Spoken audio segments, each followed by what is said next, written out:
In Matty Hirota Inaba's recent Q&A video, he uploaded three amazing sub-4 singles in the background, and I broke down all three of them, and I'll be sharing with these solutions to you in this video. So without any further ado, let's go to the first solve, which is a 395. Matty's going to do a pretty straightforward solution on a white cross here. His cross pieces are here, here, here, and here. And he's also going to notice and set up the first pair, which is this corner and this edge. So what he's going to try to do is to insert these three cross edges relative to each other and then deal with this green one till last because it is actually attached to a center. You can see that technique in many crosses. So normally you would do R, D prime, LF, right, to solve all of these. But Matty replaces the D prime with a wide U primes to make it better for execution. Just inserting those, and now R to insert this one, and now notice this corner and this edge. They'll come in very handy because after a D prime to insert this final one, you can do U2 to set up this edge here, so that after the corner arrives on top, we have this free pair that we can just solve straight into the back, and now we have our second pair right here.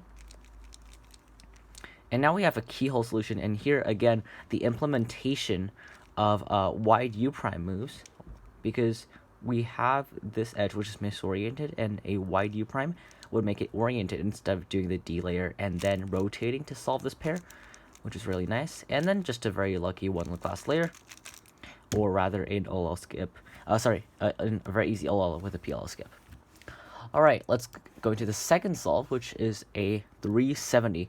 Here, Matty plans two pairs or even more in inspection, probably even three, because this is quite easy to plan. And he does a very nice yellow X cross. So his cross pieces are here, here, here, and here. He's going to solve that X cross while solving this free pair during the cross. And he's also going to look ahead into the second pair, because you can see that his first move here is F to move this pair out onto the top layer to make it easy for look ahead in execution. You can see that technique in a lot of highly advanced solves, where basically you set up the second pair to make it easier to look ahead and plan into, so that you can plan deeper into the solve.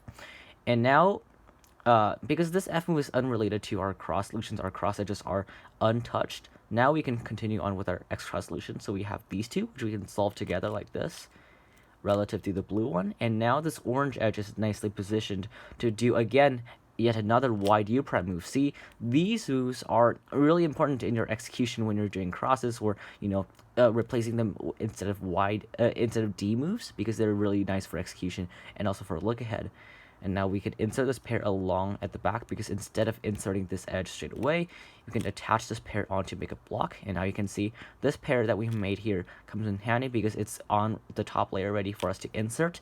And also we have this corner and edge here, which is why I think Matty possibly planned into the third pair, because it's just a free pair here very easily. And now you can see all our edges oriented. This last pair is quite easy. And then we get this really nice case where Matty actually first misrecognizes. He does this, something like this first, and then does this, costing him a little bit of time, but still an amazing solve.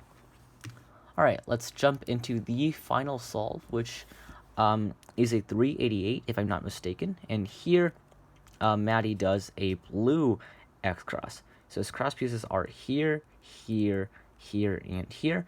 And you can see that this block here can be just made in one move. Its corresponding edge is right here.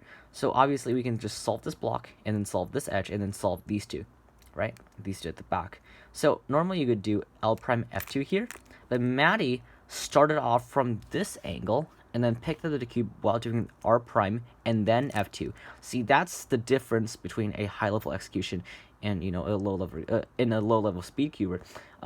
High-level world-class cubers are able to maximize and basically optimize their executions just to be as fast as possible. These clever pickup tricks and those wide U prime moves are great to implement in your solves as well.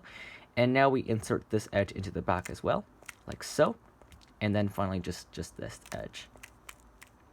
Our second pair is right here. And we can notice that we can also cancel into our third pair, which is going to be these two. You can see this corner and this edge forming this pattern, so we just cancel into that straight away. And now this.